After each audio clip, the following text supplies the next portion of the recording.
You're listening to the Snob OS podcast, the podcast for Apple snobs.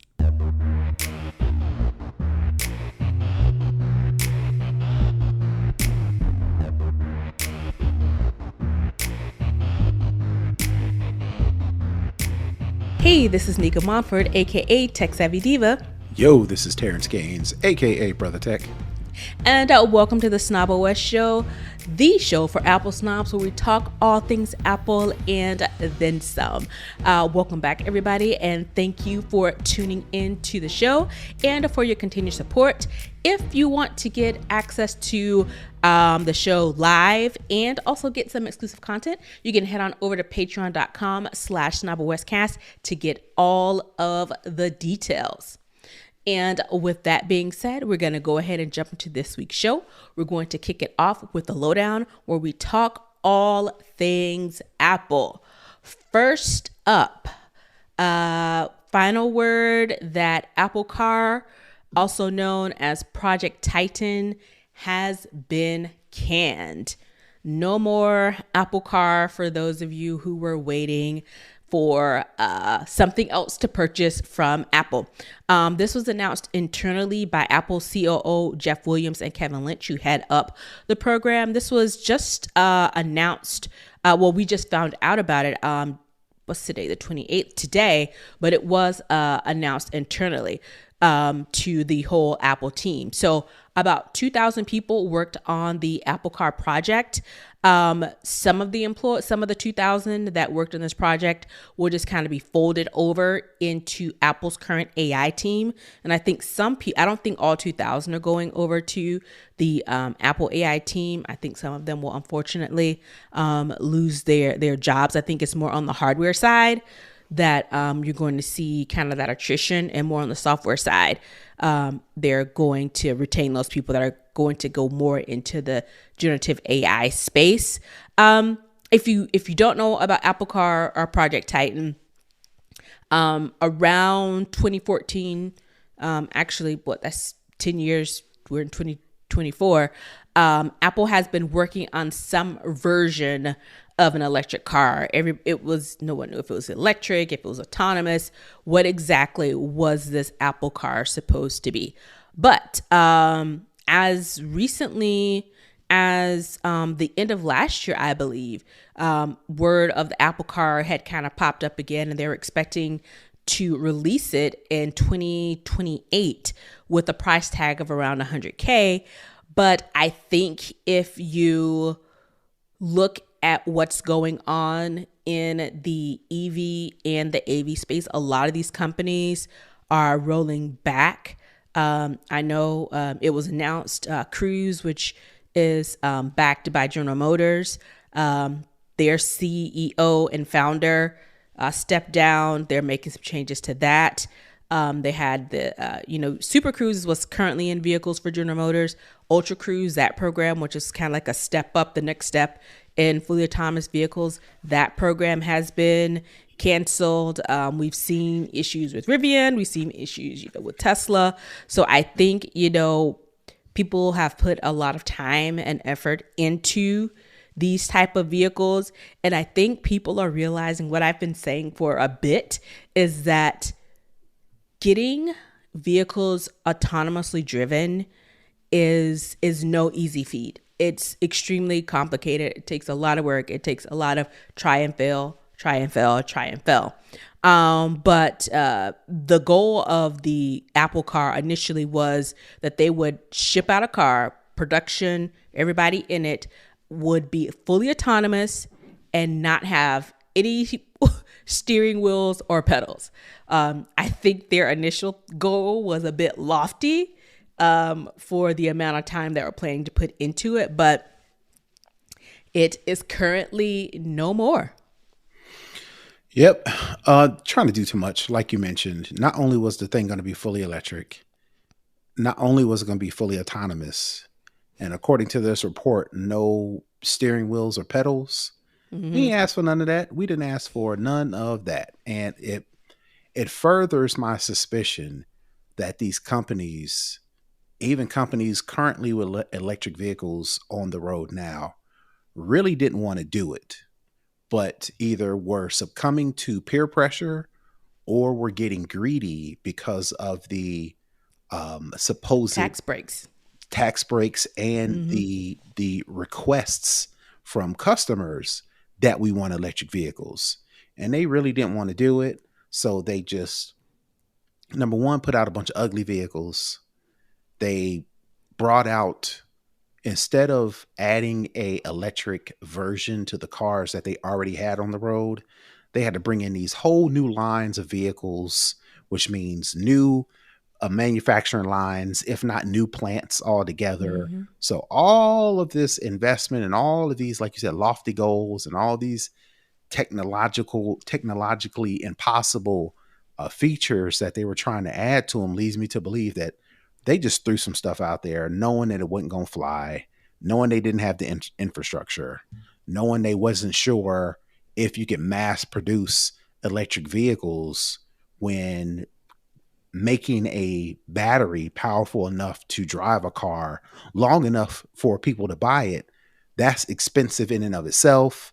There are environmental studies starting to come out now For the that, batteries. right, the waste that it takes to produce an Yeah. electric vehicle is the same, if not more, than the environmental impact on actually the CO2 emissions.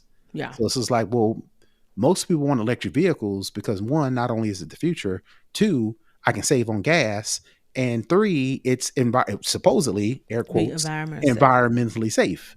Well, if that Mm-hmm. ain't the case, then it's Mm-mm. like, what's the point, right? So Yeah. I think Yeah. Apple probably saw the writing on the wall and saw the current challenges that some of these other manufacturers, like you mentioned, are going through. And Yeah. we're like, nah, we don't want those problems. So, Yeah. I think people are impatient. And I think the expectation of what EVs and AVs were going to be, I think they thought they could flip it in a relatively short amount of time. But when you're creating something that is a completely new ecosystem, a completely new infrastructure, I mean, that's just on making them. That's not on the actual adoption of the vehicles into society. It's more than a 10-year effort. It's more than a 15-year effort. It's people, I think, got sidelined by the, oh, this is the future, oh, this is environmentally safe, and they put all of these, they hyped it up, honestly, and they put all of these, I don't want to say features, but they made the hype around it as if it was the second coming of technology, and not realizing that actually this isn't better for the environment. Actually, people are very skeptical of, self-driving cars, even semi-autonomous vehicles. even People electric are vehicles, still, yeah, even electric vehicles. Yeah. people are still have range anxiety. There's been YouTube on top of YouTube on top of YouTube video to where somebody is taking a road trip, and it ain't got to be across the country. It could be from uh, Atlanta, Georgia to Atlanta to Alabama. Savannah. Yeah, and trying to map out your direction based on the electric stations that are available. Yeah. You see on they see on the app, well, there's a super fast charging station at this rest stop or this gas station. You drive down there, come to find out there's two spots. One is taken by And one is broken. maybe by somebody that don't even have an electric vehicle. They just parked in the spot, and then two, the other one is broken. So it's just like, Yeah. that's a lot. And so my Yeah. issue is, number one, I don't think companies really wanted to do it in the first place. Mm-hmm. And two, they just leapfrogged from electric vehicle to fully autonomous, no steering wheels, no pedals, future vehicle that can plug into your house and charge your house and charge your grill and and hook Again, just TVs doing up. too much, expecting too much from these products. What Let's happened? take a subset of this and make it work. Yeah, And let's start out. then build on that. Yeah, just start with that. We completely leapfrogged plug-in hybrids Yeah. because they were like Toyota and maybe one or two other companies was really like, all right, plug-in hybrids, plug-in hybrids. Mm-hmm. It operates on gas and it operates on Yeah. electricity. The battery doesn't have to be small. The battery can be smaller, so therefore less environmental impacts in the plug-in hybrid, and you don't have to worry about range anxiety because if you run out of electric charge, the gas Mm-hmm. part will kick in, and even in the self-generating, if so, there's combustible engine, there is non-plug-in hybrid to where the car uses the brakes to charge the battery, but it doesn't plug in. And then there's plug-in hybrid that actually has a electric battery in it that you actually have to charge. And then there's Mm-hmm. fully electric. We Yeah. skipped those first two steps and went straight to fully electric when we couldn't even manufacturers couldn't We in the even colloquial sense. yeah, manufacturers couldn't even prove Yeah. that they could roll out, you know, non-plug-in and then plug-in hybrids successfully. We just leapfrogged all that. So Yeah. And I think most people, from people that I've talked to, they seem to be okay with the hybrid. I think that kind of is like the lead into fully electric. So you go from combustible engine, then, hey, let's try this hybrid and see how people feel about it. Then, kind of go to the fully autonomous. You have, the fully electric. You have people, of course, who want to leapfrog the process and just go straight to the newness. But there are people, which is, I think, most of the population, will like to progress at a slower rate. People do it all the time. I want this. I want that. I want that. They really don't want it. They don't really know what they want. And I think a lot of times people take the noise that people are saying what they want and taking that as, oh, this is what everybody wants. As we've said on the show many of times, the squeaky wheel gets the oil. So the people who are championing this or going up for this are only a small, I think, subset of the population who really wants this all the way, well, without a natural progression. electric vehicles is definitely a future thing that most people just assume that as time goes on, we're going to move away from combustible engines because we've been dealing with combustible engines for over 100 years. Yeah. All this technology, it's like we still on combustible engines. What we still on that? So I think most people are kind of like, yes, we want something new, especially if it's going to save us money at the gas pump, be more environmentally, impactful as opposed to the CO2 emissions put out by electric vehicles, and it's future tech. It's like most people will be up for that, but for them to just jump into no pedals, no brakes, it's like, wait a minute, just get in the car on vibes. Just pure vibes. The trucks can come out, can charge your house. It's like, I don't need to charge my house. I don't want to have to add another plug in my garage and add solar panels on the roof and a battery storage just to buy a car. And the cars are mad expensive. They add all these features in and want $100,000 start for the Apple car is what they plan. And most of them, with the exception of Tesla, which they're losing money on their vehicles. Their value is plummeting for the price that they're rapidly. If Tesla really wants to make money, they need to price them cars as what they cost. And if they do that, ain't nobody buying them cars because they would be over $100,000 for all of them based on all the features. So that's just Tesla is like a exception, not the rule. And I guess a lot of these companies thought they could do the same thing as Tesla, and that's not the case.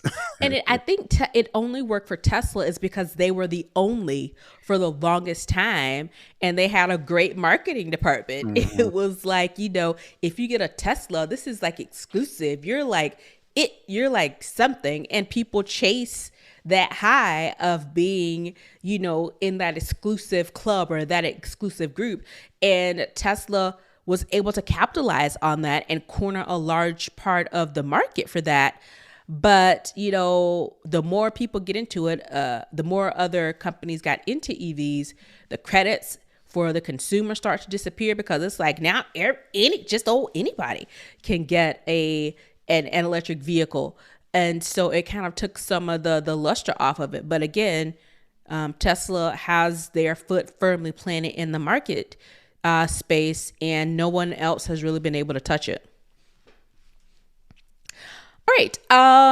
Let's talk a little Apple Wallet, Apple Pay Later, is now going to show up on your Experian credit reports. So today, which is Wednesday, the 28th of February, Experian and Apple announced that they are working together to include Apple Pay Later, which is basically the pay in for loans. So it's like basically you purchase something and it's spread over 4 equal repayments with no interest.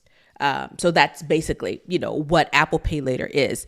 But now this is going to show on your credit report. And it appears that Apple is the first of the major players in the buy now, pay later space to be able to provide this credit, this payment history directly to the reporting agency. Now, if this doesn't start, well, actually it starts probably by the time you hear this, it'll be started if you're listening to the recorded show and you're not a Patreon supporter. But if you start a Apple Pay Later loan today, which is Wednesday the 28th, it will show up starting March 1st on your Experian credit report. So this won't be used in the traditional method of showing up on your credit report as it relates to your credit score. Right. It won't be used to calculate your credit score. But it won't be used to calculate your credit score. But it will show up on your loan history. So if you are if you're applying to buy a car and they got to pull your credit, they'll be able to see all of the buy now, pay later loans via Apple Pay in your credit history. And that would give a loan officer or a bank or a financial institution to say, oh, okay, another picture. This is more information that they can use to decide whether or not you're going to get approved for the loan and what your interest rate is going to be, which is good because a lot of people starting out trying to build credit are into the buy now, pay laters, the Affirms, the Apple Pay Later, the Klarnas, all these different things. They're using that more so than they are trying to buy homes or buy cars because houses cost too much and cars cost too much. And your rental history does not show up on your loan history. So there's a lot of people out there who are making good money, who make good financial decisions, but just don't have the right financial history to get a good credit score. Not only to get a good credit score, but to be considered to show the history of what you've paid and how you've paid it. Right. Now, it's the backdrop of that is there's a lot of people who are taking out all of these loans, multiple loans, and that's messing up their financial history, which will cause them to miss a few payments. And something as small as missing a Apple Pay Later payment may be something pretty big now. When before it was kind of like, oh, who cares? But now since it's showing up on your credit history, you got to pay attention to that stuff because that could be used. If you miss that little $23 payment, that could turn into like a ding on your credit report. On your credit worthiness. Definitely pay attention for that. Yeah. And I think, as you mentioned, rentals, like if you have an apartment, condo, whatever the case may be, it doesn't show in your credit report. I think this is maybe a step in the direction of maybe including that because there are some people who have no desire to purchase a home, but they still want credit and need credit for credit cards, for cars, for school. I mean, there's a myriad of things that you use credit for.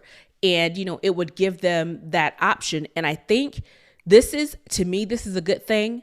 It's evolved credit, even though we know credit scores are inherently racist because they didn't used to be a thing.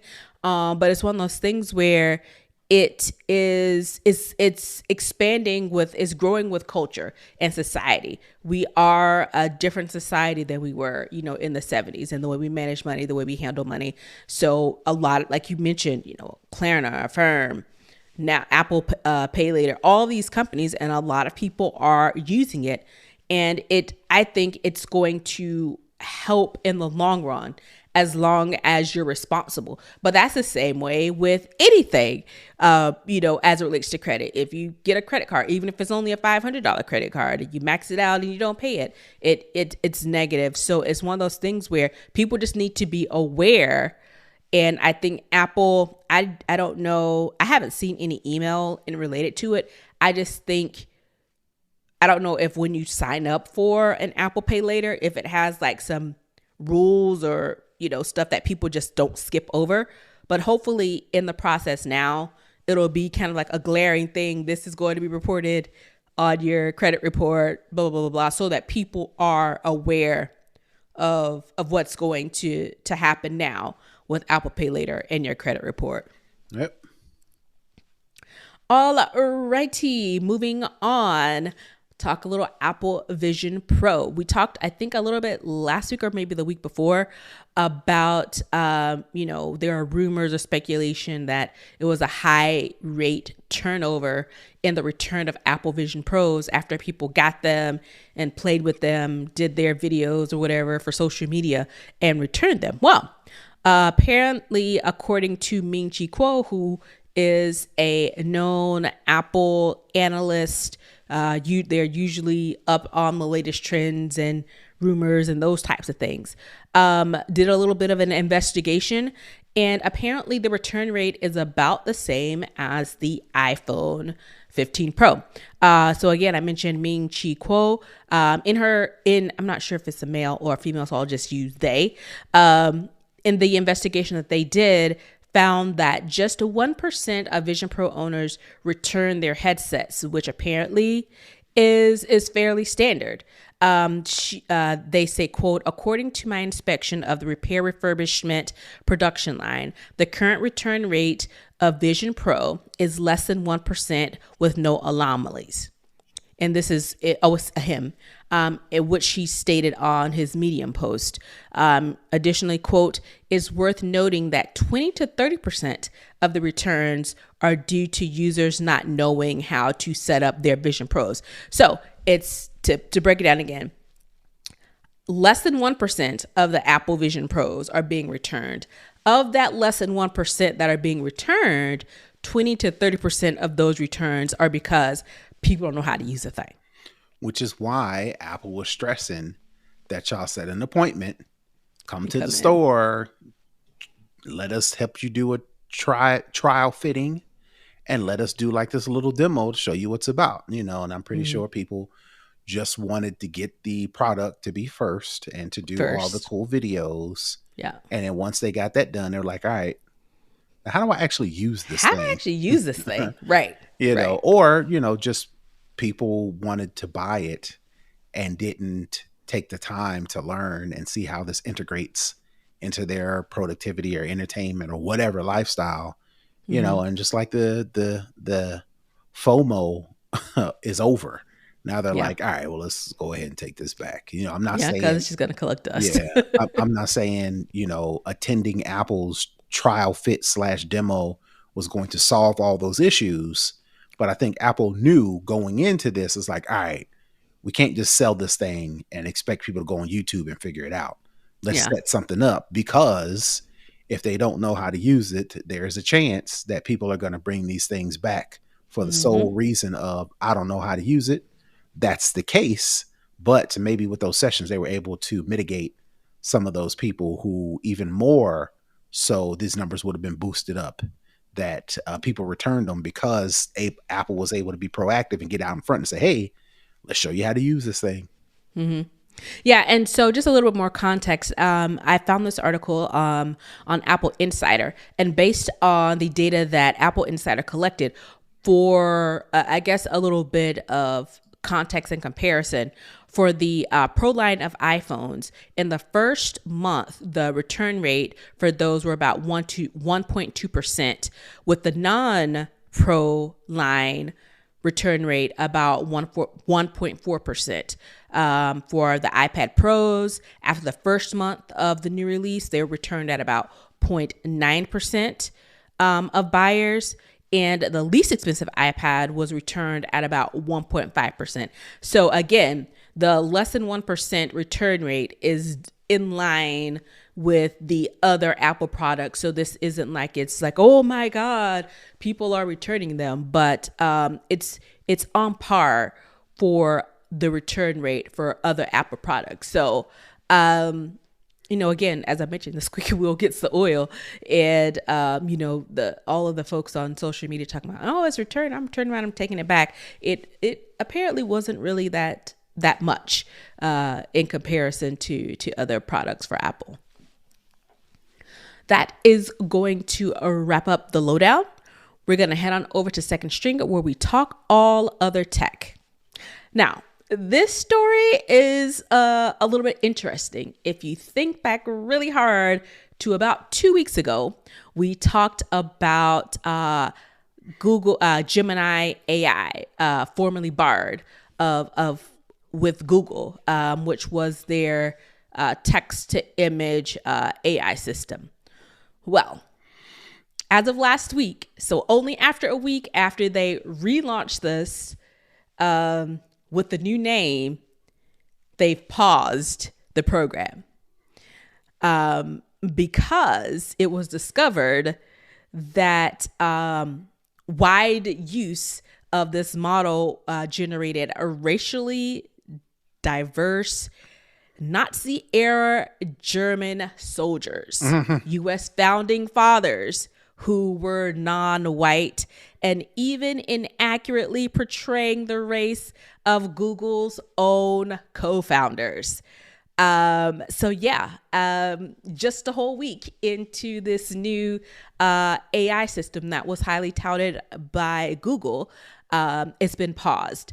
And this was only found out, again, internal memo, similar to Apple's earlier, that was sent out by the CEO. This was the first time that it was any of the issues were even addressed that they found with this. And the CEO said, in part, that the company has, quote, been working around the clock, end quote, to address, quote, problematic text and image responsibles in the Gemini app, end quote. However, I think what the biggest thing is of all of this is that they still didn't indicate that the issue has been fixed. The program has just paused. I'm assuming they're figuring it out, trying to work it out before they relaunch it.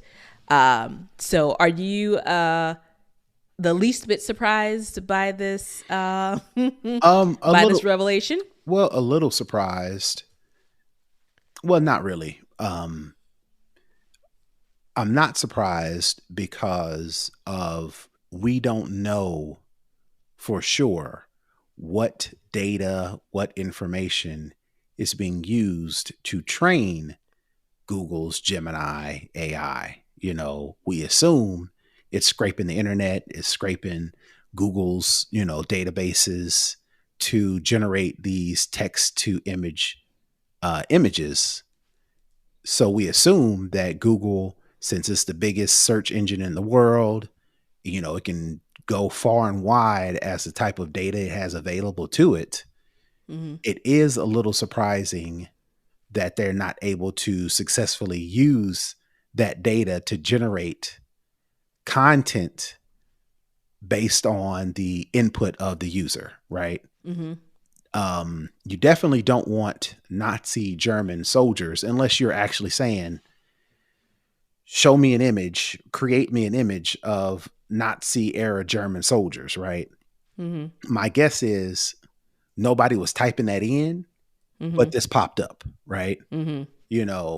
People are typing in, for example, create an image of the founding fathers of the United States having a picnic or something like that, which is the surprising part, right?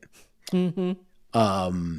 The people that the Gemini would create would be racially diverse people. So they would be Black, they would be Asian, they would be Indian, they'd be West Indian, Eastern Indian, Native American, whatever the case may be.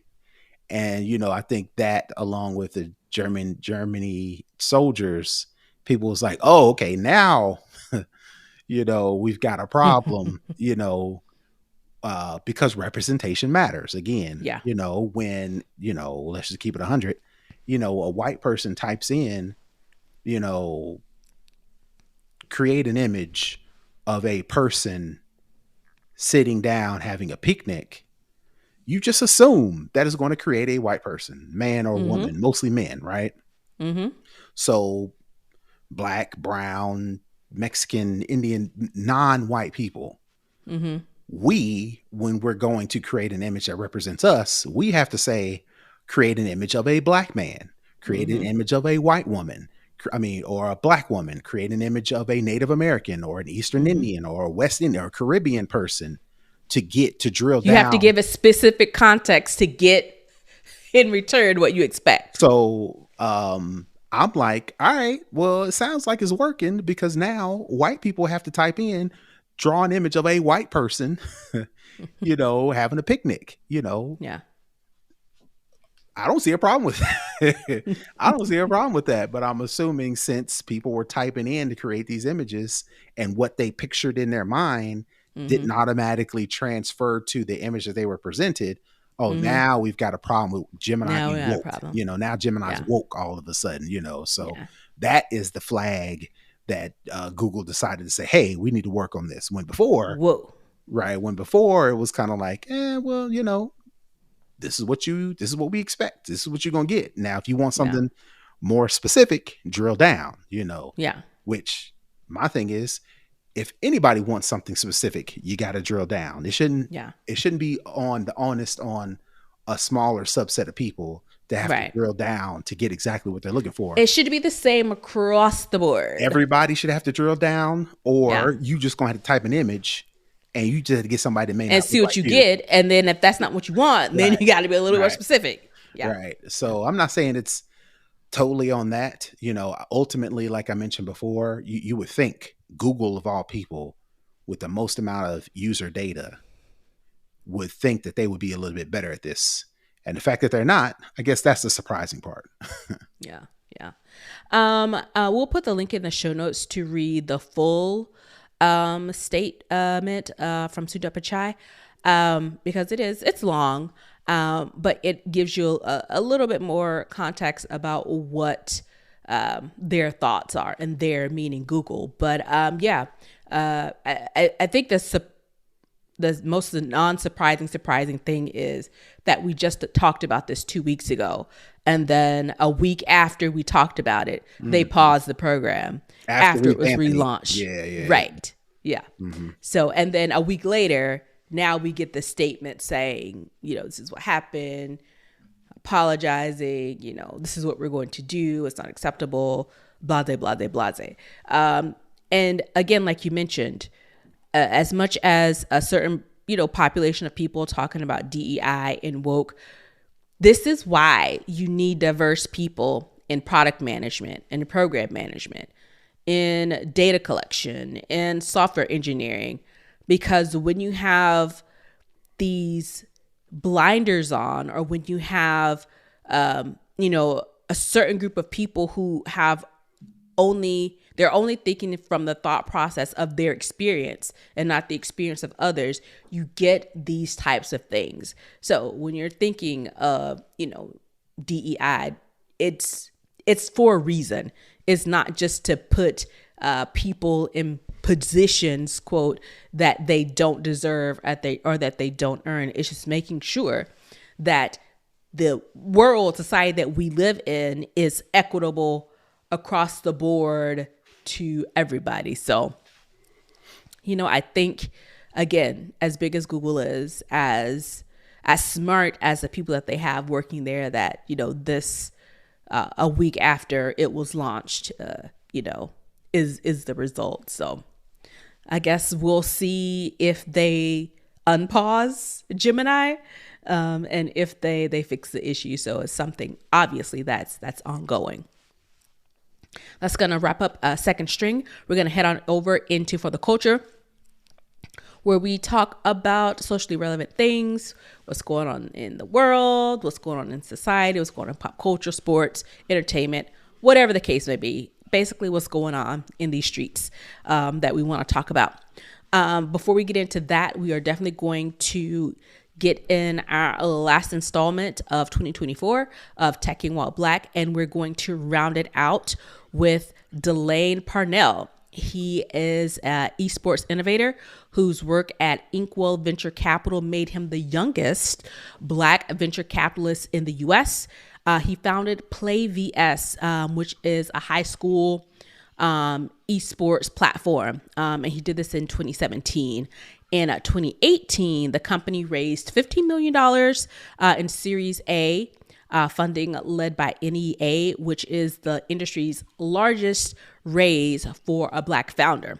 To date, the company currently has raised $106.2 million in total funding. So, for kids out there that are into sports, may not be great at playing or may not be able to take it to the next level, there are still ways to get involved in sports because technology is basically in everything that we do now, and you can leverage your love for that, your interest in gaming and or sports, and do something like Mr. Delane Parnell here. Yep, absolutely. And esports is more popular, and according to this, like you said, Delane is getting into the National Federation of State High School Associations to collaborate on a national rollout of esports in high schools. There are a bunch of kids. I've got a child that is up in her room on her little gaming setup.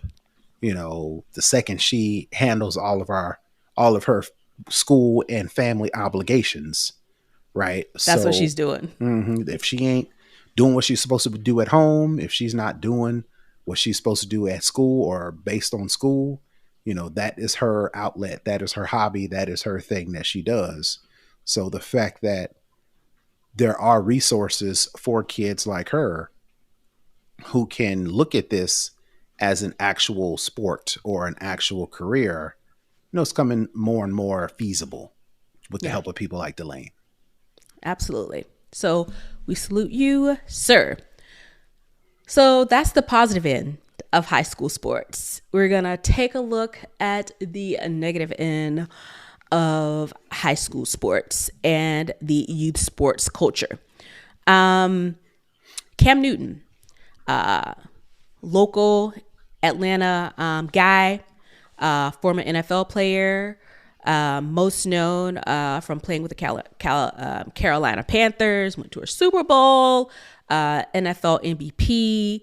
As I mentioned, he isn't playing, but, as one of the things that he does that many players do, they have, a foundation, they put on clinics, they do all these camps. Things. Mm-hmm. Yeah, sports camps for high school kids to either get them ready for college, give them an additional outlet outside of their regular collegiate high school sports, gives them this opportunity to hone their skills, prepare to maybe go to college, play post college. Play post high school. So all that's well and good. He does these 7-on-7 tournaments, sponsors them, pays them, gets folks to come in. Well, this past weekend at a 7-on-7 challenge, they're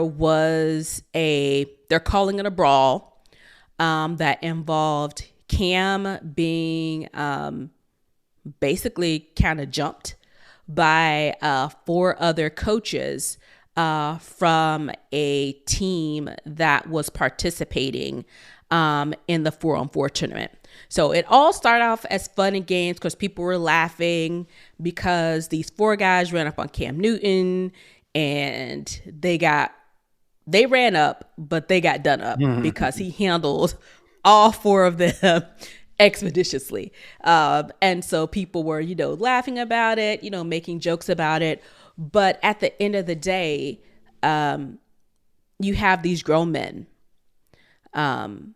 who took the focus away from the game and what they were there for to basically settle personal beefs. So in all of this, the 2 of the main guys, I think from TPS Sports or TPS Crew or whatever, they were the ones who basically ran up on Cam Newton. And as I did a little digging, it turns out that they worked for Cam Newton before, for his foundation. And then, I'm assuming egos, or they want to do their own thing, they left.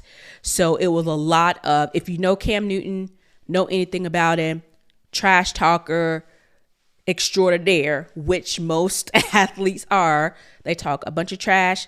Most of the time they can back it up with skill. And basically these guys got into their feelings because Cam was trash talking about, his team, and, they are my sons, or kind of raised them up at this tournament. And they, in all essence, from what I gathered from reading, they got in their feelings and they let their emotions get the best of them. And they ran up on him trying to hurt him. So I've heard that Cam was the aggressor. I've heard that Cam put his hands on one of the cats first. And then the other cat, they were brothers. He saw his brother in an altercation with Cam Newton and decided he was going to defend or stand up for, or, take the side of his brother. So those are two guys that you could see in the video. And then there was maybe two other guys, but we don't identify those. Yeah. We only know that the two main guys are brothers because they have, went on podcasts, been everywhere, saying that, USA Today, Yahoo Sports, right. They've been everywhere. But again, it's pleading their case. But again, they're pleading their case, and it's one of those things where you know what the video shows. It doesn't show the grabbing, and of course, to me, whether he grabbed his arm or not, we don't know. And of course, I think, in most cases, people are going to make themselves look better as best as they can because they were the ones who were embarrassed. But again, it all boils down to if you are going to talk trash. And the guy who ran up, he made this whole TikTok video saying that he was an Atlanta hero, non-throwing ass player. They're saying that Cam started with the talking, which he could have, but then this guy goes on social media and makes his video saying that he's trash, he's no good, whatever. But then if Cam, even if everybody's talking trash, when you try and run up on somebody in an aggressive manner, if you want to have a conversation with somebody about, hey, let's kind of cut all that out. I don't think doing it at that game was appropriate, because you had all those kids there and you don't know, things go crazy. Things can go left real quick. So my thing is you trying to run up on somebody based off of jawing. That's my thing. When you turn from jawing to the physical, that's kind of, to me, that's kind of like the line. Right. If he was, assaulting you and starting at you first, okay, but even you both were talking. Right. So what happened, your brother went up to him, and if he grabbed him, we don't know whether it's self-defense, we don't know whether he lunged at, to me is that kind of thing, but they had no business trying to run up in the first place. So that's the thing. I don't think they was running up. Trash talk between athletes, whether they're playing on the field or not, is very in your face. Yeah. So Cam Newton shows up at the camp, recognizes the two dudes that used to be with him. Now they split off to do their own thing for whatever reason. Now they're rivals, rival coaches. They're not athletes, but they are rival coaches. Since it's Cam's camp, and like you mentioned, Cam is known to be a trash talker, Cam Newton shows up on the scene running his mouth, right? Because he recognizes the two other dudes are now rivals. So trash talking, they eventually, it went from here to here to here to here to where they are in each other's faces, which is not uncommon for trash talk, because first you start talking, and then it gets intense, and then it gets intense, and then it gets intense, and then an altercation happens. Right, and then an altercation happens. What looks like I said, we don't know the beginning, but what it looks like is these 2, 3, or 4 guys like you say, are jumping Cam Newton unsuccessfully. And but when you get jumped, so for those who are not familiar with the vernacular, I mean, come on now. Yeah. If it's just me against 2 or 3 other guys, whether I started it or not, they call it getting jumped because there are more people fighting me, right? So Right. I think people took the 2 or 3 or 4 people against Cam Newton as they ran up on him. But when in actuality, they were probably just in each other's faces the whole time. And it just so happened that Cam Newton is the first person to physically touch somebody. And then after Cam physically touched somebody, they got into an altercation, as you can imagine. And then the other brother comes up the stairs and see his brother wrestling with Cam Newton, decides to jump in. 2 or 3 other people other jump in. And then that's what we see, right? So I'm not absolving anybody of anything, because you are right that you would think it would just have been left at trash talking, right? Which is typically what happens, but it's not uncommon for adults at children's, kids, youth sporting events to really take it there. And I don't know if it's 100% because of you've got these adults who are living vicariously through their kids, or it's just sports in general brings out this combative, competitive nature of a lot of people, whether they are on the field or not. I'm not sure what it is, but So I'm looking at the USA Today article, and they said the 2 coaches left the field with the game in progress, tracked down Newton, and videotape that went viral captured the melee that ensued. So it sounds like the coaches had a game going on, right? And then they left the game to go and talk to him, right? Well, this article says track them down, and this article actually interviews the 2 coaches. And then one of the coaches, Steph Brown, says, "I was wrong for letting Cam get in my head." Right. So, again, even definitely along with what you said, these coaches are reliving their youth, because I think one of the main guy, the guy with the dreads, I think he played ball or did something like that. And Cam was the one that actually, went on to win a national championship. I think Cam won a Heisman. Yeah, he was. So Cam was a bigger college football star, in my opinion. He was more of like a tight end size.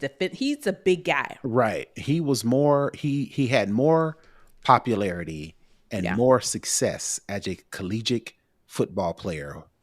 Played for Auburn, won the Heisman, won the national championship pretty much by himself, because that Auburn team didn't have any sort of superstars. It was just Cam Newton. It was him. But the fact that he was able to do that is because he is a 6'6", 6'7", 240, 250 quarterback.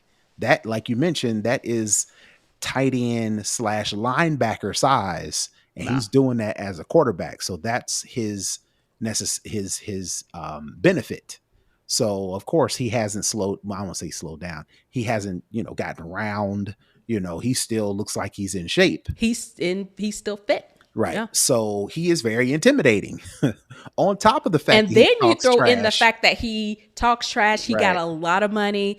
And the thing is, what these coaches are saying that they can do when they're, coaching these boys or coaching whoever, he's actually done it. So, him being a trash talker, he's definitely, I'm sure, lording his money over them.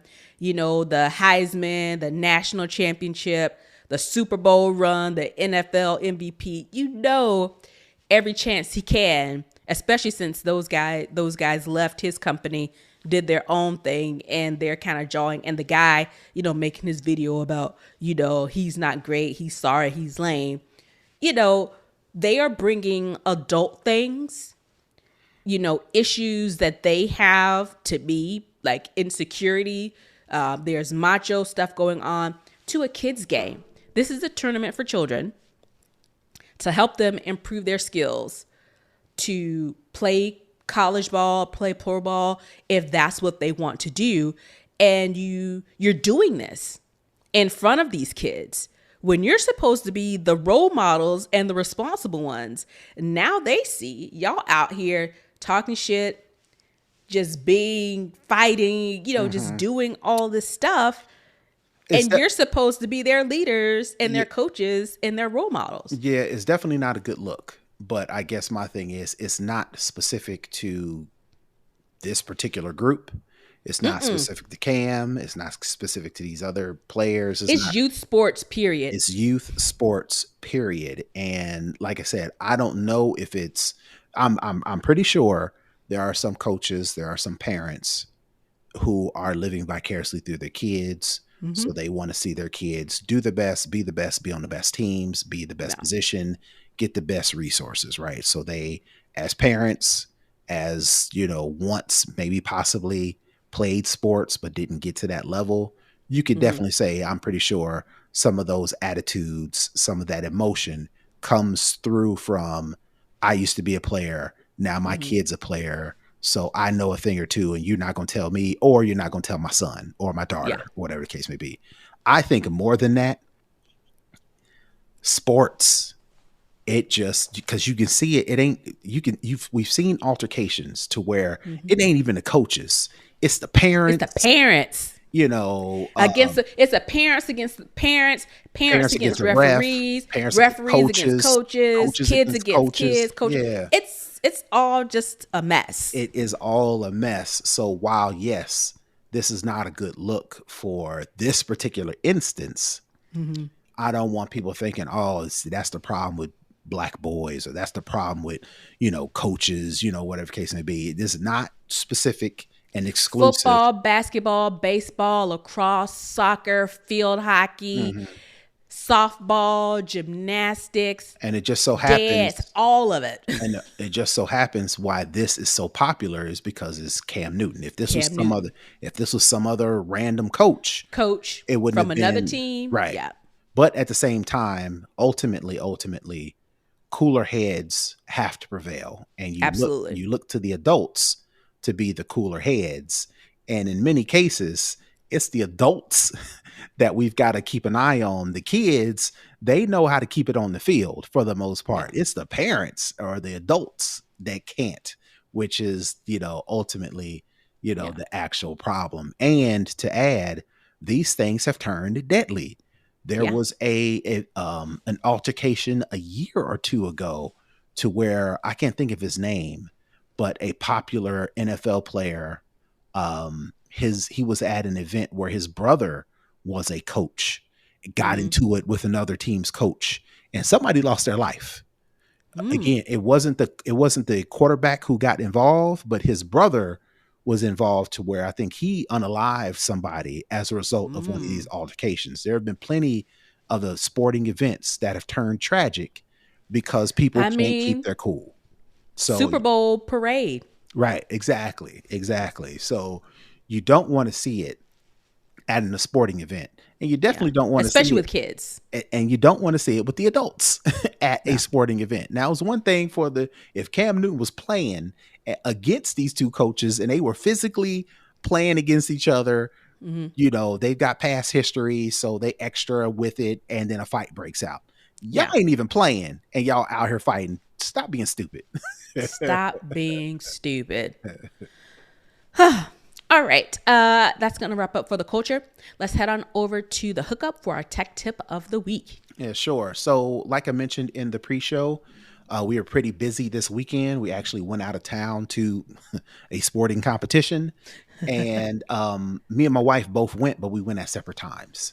So one of the cool things that I used, and I'm now using as my tip of the week, is iMessage has a check-in feature that if you want to let somebody know when you're going to be at a specific location, you can go into iMessage, and one of the iMessage options, if you press and hold, or if you just tap the plus symbol once you're typing a message, it'll give you the option to check in. And what it'll do is it will create a map using Apple Maps that enables you to then go in and set an address and then send a message to a recipient.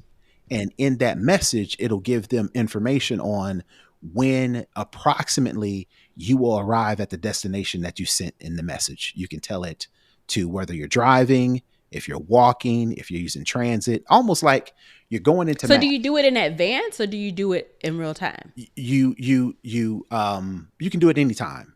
But Oh, what you okay. have to do is you have to go in, you press the plus symbol next in the message. So Mm-hmm. you've already decided who you want to message. Like if I'm messaging Nika, I've already opened up message app. I've already put her as the recipient. And in the text box, I can press the plus symbol. It pops up check in as one of the options. Once you click that, it'll put a map in the message body. And then Mm-hmm. you can edit that message to say whether you're walking, driving, or using transit. When you arrive, do you want to say it when you arrive at this location, or if you want to Mm. do it at a certain amount of time? So in an hour, let this person Mm-hmm. know I have arrived, or you can set it to as soon as I arrive, let the person know that I have arrived. And then you can put in the address. So in that, Oh. once you edit the map that populated in the message body, you can type in the address of where you're going to be or where you plan on arriving.